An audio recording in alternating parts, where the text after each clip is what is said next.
This episode is being brought to you by Berkshire Hathaway Home Services Alaska Realty.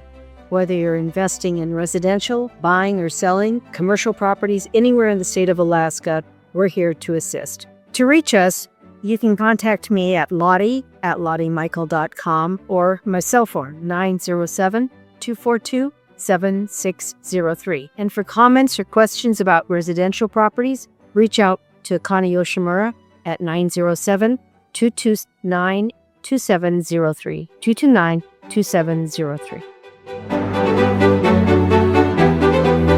Good afternoon, everyone. I'm Connie Yoshimura, and with me today on the Connie and Lottie podcast, and obviously Lottie's not here. She's just returning from Omaha from the annual Berkshire Hathaway shareholders meeting, is Tara Kars, who is the Senior Vice President of New Vision, which is a federal credit union.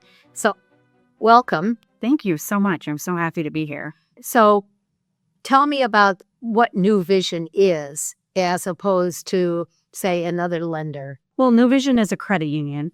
So the differences between a credit union and a bank are where your money goes. So if you're a bank, you have shareholders. And if you're a credit union, you have members who actually own the credit union versus, so we're not for profit. Bank is for profit. So again, money going to the shareholders, and also to credit unions focus on their community. They focus on giving back to their members. And a big difference between a bank and a credit union is actually what a lot of consumers like, and that's the rates. We have, we typically have better rates for the members, whether that's deposit rates or loan rates, and then service. We focus on a relationship. That's one of our biggest models through the credit union is our members are customers. So that's the biggest difference. And you have great parties. We do. Yes. See, if you've never been invited to one, that's too bad. And you do a lot with veterans organizations. Sponsor. I think you're sponsoring a Memorial Day picnic and that sort of thing. Yeah. We do so much in the community, and that's what's so important about the footprint or the mission of a credit union is giving back to the community that you're in. So one of the things we do is we do a member event that we like to get back to our members, and usually with that comes an economic forecast of some sort or some type of benefit for the members, also to the community. Our pillars are first responders, our military, and our children. So we really focus on that for our giving back. But now we have Memorial Day coming up, so we will be out cleaning headstones for the people that can't get to their loved ones that have passed. Also, there's a lot of veteran headstones that we touch.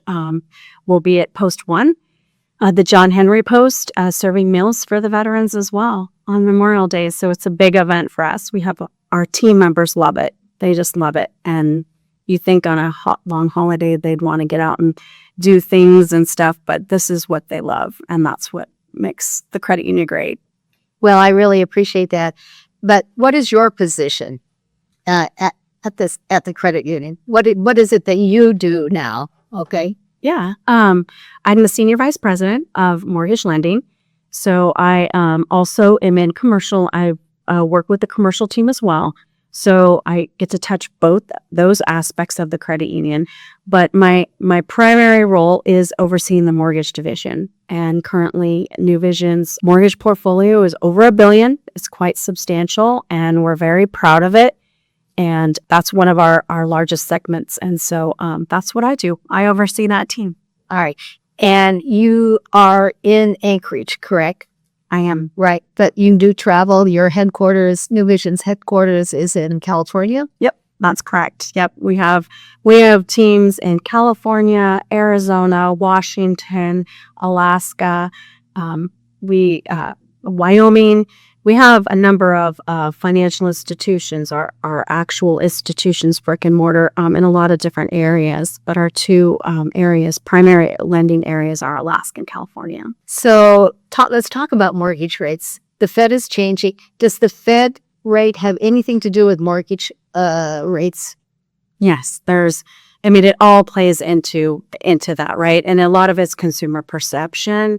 But yes, the Fed rate, bond rates, all of that, even Trump getting up and doing tariffs, all of that is affecting, announcing tariffs or a war or anything like that. There's so much that plays into it. So yes, the rates have, but they haven't moved too much. We haven't seen too much movement in the mortgage rates. They're bouncing around, but for the most part, they've been pretty stable over the last, in 2026 so far. Do you do a lot of conventional loans? Do you hold any of your mortgage paper, or do you sell your paper? And I would assume that because with your emphasis on veterans that you do a lot of VA loans as well. Mm-hmm. We do all the government loans. First time home buyer is a very important segment that we focus on. The veterans, we do hold our own loans. We do have quite a bit of portfolio loans. We sell our loans as well.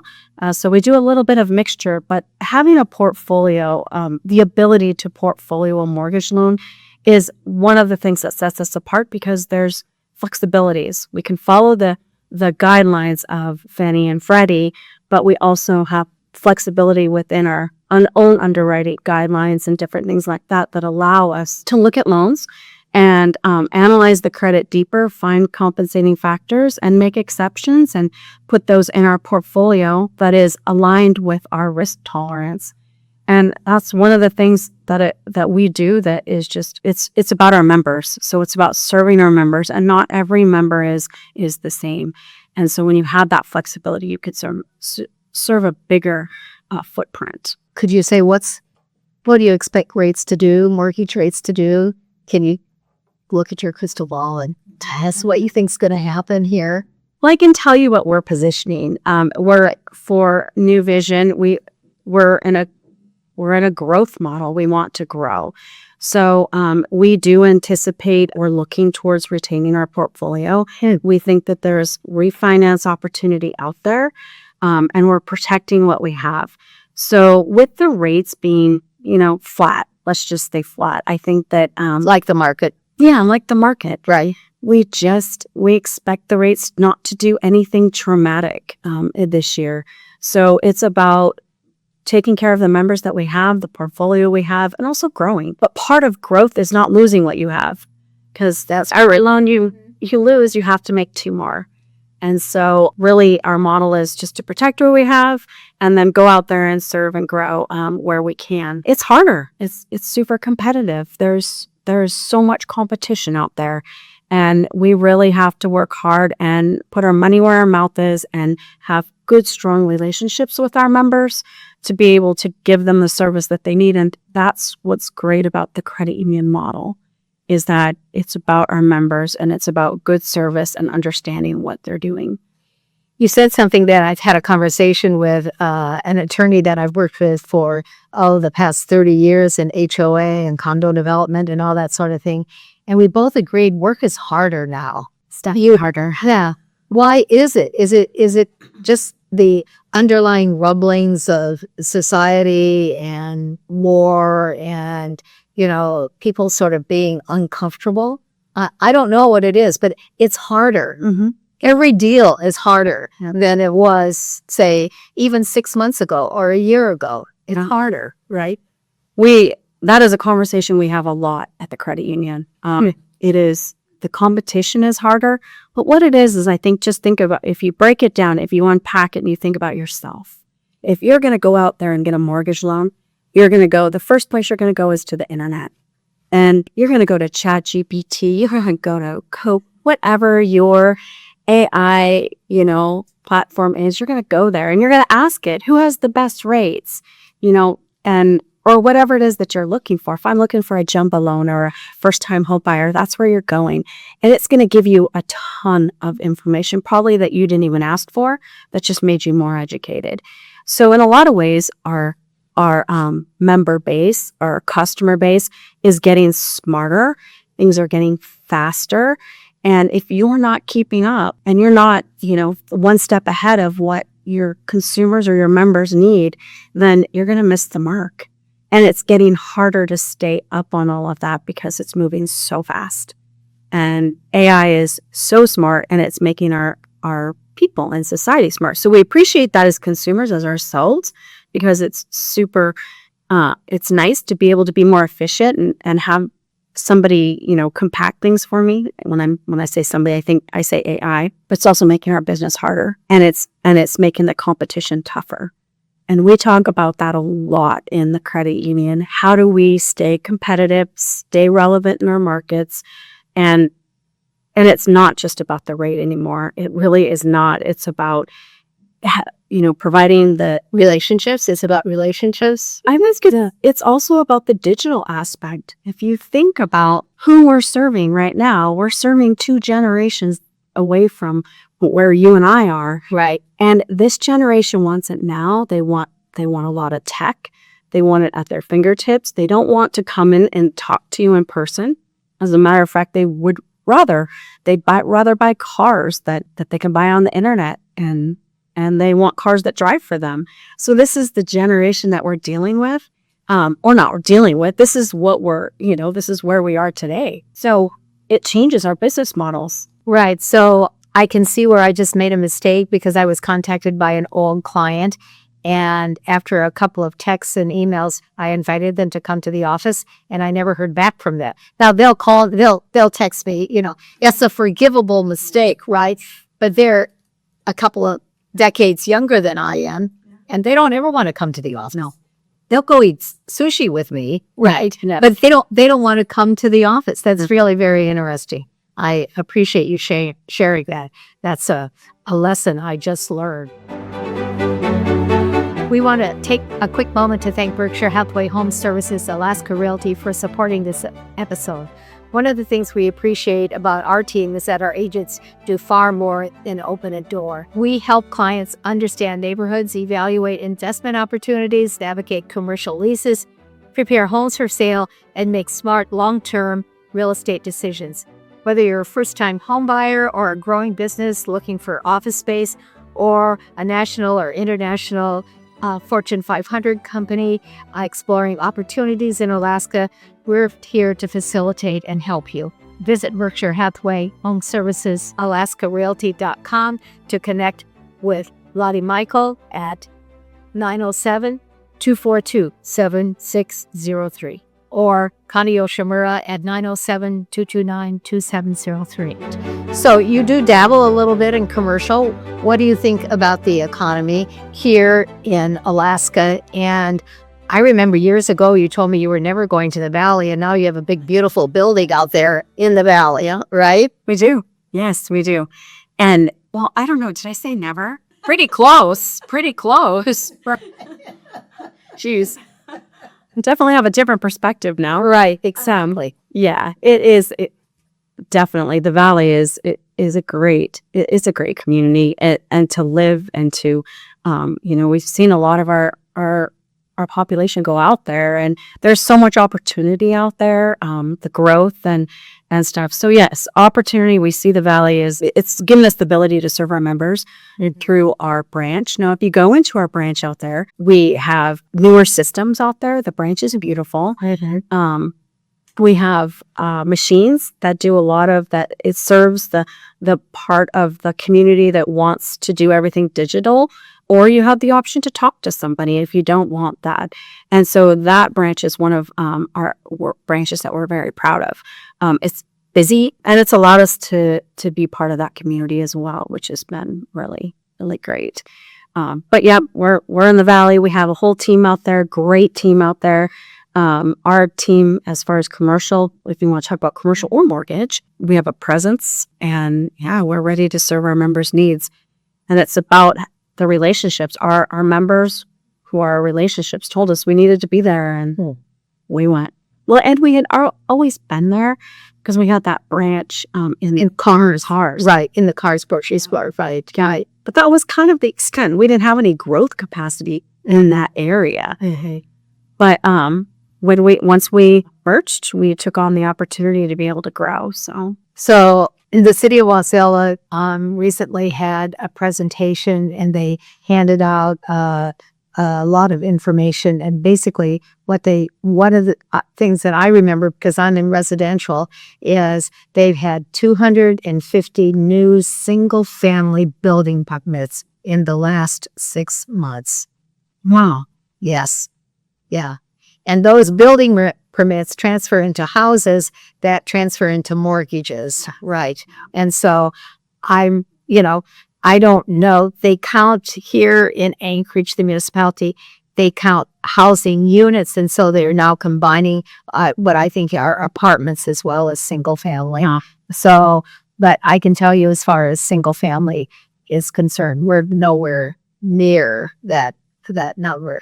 Probably less than, definitely less than 50%, I would say. Yeah. Because we don't have land. Yeah. Yeah. It's getting harder and harder. And there's a few builders left that have, good pockets of land and inventory, but, the days of it being spread out and having a lot of options. So if you don't want to, take advantage of the builders that do have land in Anchorage, you're going to the Valley. And I would probably say if you pulled the permits in Anchorage, I haven't done it, but if you pulled the permits in Anchorage and then looked at the permits in the Valley, the number builder to, the percentage of, how many builders are in the Valley pulling permits versus Anchorage is quite a bit more. Right. We definitely do more. We do construction lending in the Valley. We do commercial lending in the Valley, as well as Anchorage, mortgage lending. We have all aspects of lending, consumer lending. We're able to serve that community quite well and compete quite well. That's the nice thing. Right. Because you're a credit union. Yeah. Right. So you have that advantage, so to speak. We do. Yeah. And we give it back to the members, right, in the way of rates. But competition is good. If you didn't really competition is good.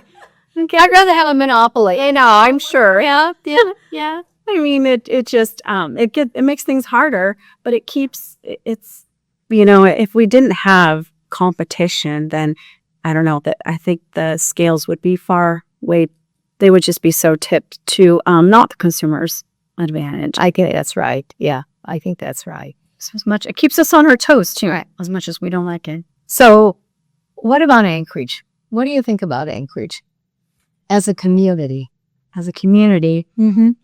I will always live here. I have a home here. I'll always be here. Anchorage is changing. I think the demographics are changing. It used to be where we were protecting our parks and I think we still do that to a certain degree, but gosh, I still love Anchorage. As far as opportunity, as far as, just a good place to live, I love living here. From a professional perspective, I still see a lot of opportunity working with the credit union. I think having a presence in Anchorage, but we're going to have to move out, right? I think we're going to have to expand our horizons, whether it's Girdwood, Fair. Oh, you said that word. Oh, I did it just for you. All right. Well, Girdwood, we're now having discussions about where to put the sewer line. It's the best that I can say at this particular point in time. I would say, it's been 5 years since I won the RFP. And, I've always been a private developer. I have had partners. I don't have partners right now, but working in the private sector is one thing. Having a public sector partner is something I never dreamt about. It's not something that I ever thought that I would ever be doing. And it takes about 3 times the amount of time working in a public-private partnership that it does just say, hey, will you lend me $1 million so I can go do this deal, right? Yeah. It's a totally different thing. And I have to say that I was totally unprepared for that. Yeah. And it's been a real learning curve and a difficult one. It's time consuming, right? It is. It's almost like using a bank versus a credit union, access to the decision makers. Yes. Understanding the business, and not that banks don't, but you have more of a, you have a hierarchy, and depending on the size and everything else, that's one of the benefits. And I think you're feeling that, going into the public sector. I've been through 2 mayors, 3 assemblies, 3 different elections for assembly members, right? Yeah. And you're right. There's that political aspect to it. Yeah. It's not just about whether you can afford to do it and whether or not you should do it and whether it fits in the community, right? it's all about that other stuff that Yeah. when you're just simply dealing in the private sector, if you have a good project and you know your market and you can borrow and fulfill your obligation, you may have to deal with a little bit of NIMBYism, but when you have to go to that community council meeting and that sort of thing, but it doesn't normally reach its level to the assembly and the current administration, pro or con, and all that sort of thing. It's been an amazing experience. Yeah. But what I want to say about that is I think that's the wave of the future, because a lot of the land that is available or will be available for development are going to be through maybe the Mental Health Trust Authority, maybe UAA, maybe the state of Alaska. It's all of that land. If you close a school, what are you going to do with the land? Yeah. Or the building and all that sort of thing. So we're really talking about a lot of public-private partnerships in the future in order to get more housing. And if you think about just the native lands that are available or not available, but are locked up, and so those partnerships, now you don't just have, it's going to be, you have their communities that they have to serve, going to be a lot of the same thing too. Those are going to be some of the lands that we'll be looking to hopefully, partner with in the future, I'm sure, right? Right. I would think, yeah, absolutely. But even with that, I think, because I did have a native corporation once that was my partner for the very first land development deal that I did. That was pretty easy, actually, compared to what I've just gone through and what other people are going to have to go through as well. But if we want more housing and we want more residential development, that's where it's going to come from. Sure. Yeah. What do you think about Anchorage? Well, I live downtown and I work in Midtown. And those are the two areas that you have the most homelessness, the homeless population, right? And you see them on the streets, right? And you feel bad, it makes you depressed and all of that sort of thing. But when I go to the valley, it seems like a happy place. It really does seem like a happy place. I mean, 25 years ago, when we used to go through the valley to get to a big lake, right? You just drive as fast as you could. You'd stop at Cars. You'd stop at Blockbuster Video. Maybe you'd stop at Spinard Builders, and you just keep going, right? Yeah. Now, the Fred Meyers whether it's in Palmer or Wasilla, those are two of the biggest stores. Yeah. Right. And, it's a city. It's a real community. Right. The interesting thing is when you see people in Anchorage and they're out in the valley and they're looking for a house, or whatever, or you talk to them about, well, we're thinking about moving to the valley, and they all want to live in Palmer because Palmer has that old town feeling, right? That all historic feeling. But they all end up in the Wasilla, in the Matsu Barrel. The other part of the Matsu Barrel is sort of interesting. That's how they feel about it. Yeah. Almost like Anchorage and Eagle River. Exactly. Yeah. Almost like Anchorage and Eagle River. Yeah. Come as kind of a mirror image of what Anchorage and Eagle River used to be. Exactly. Exactly. So, any last words of wisdom as a lender, as a community member? Any last words of wisdom about the future? About the future, I think that, I'm excited for the future. There's a lot of change. I think there's a lot of opportunity. I love, having daughters that are, generations below me a step and seeing what's happening. And it's a challenge, and it's exciting, and it's never dull.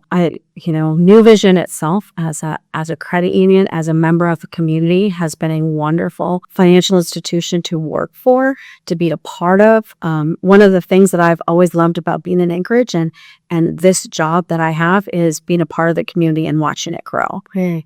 And I have, no expectation that will ever change. But a New Vision gives that opportunity. And I love the way that we serve the community. So I think that, being good, being a good institution in a community that needs it, that's going to help it continue to thrive, to grow, and serve its members is important. And so really love that and appreciate the opportunity to be here and talk about it. All right. Thank you very much. It's been great to see you. Yeah. All right. Thank you. Thank you. Thanks again to Berkshire Hathaway Home Services Alaska Realty for sponsoring this episode. If you're thinking about buying, selling, or investing in the great state of Alaska, be sure to contact us. Connie Yoshimura at 907-229-273, or for commercial activity, Galati Michael, CCIM at 907-242-7603.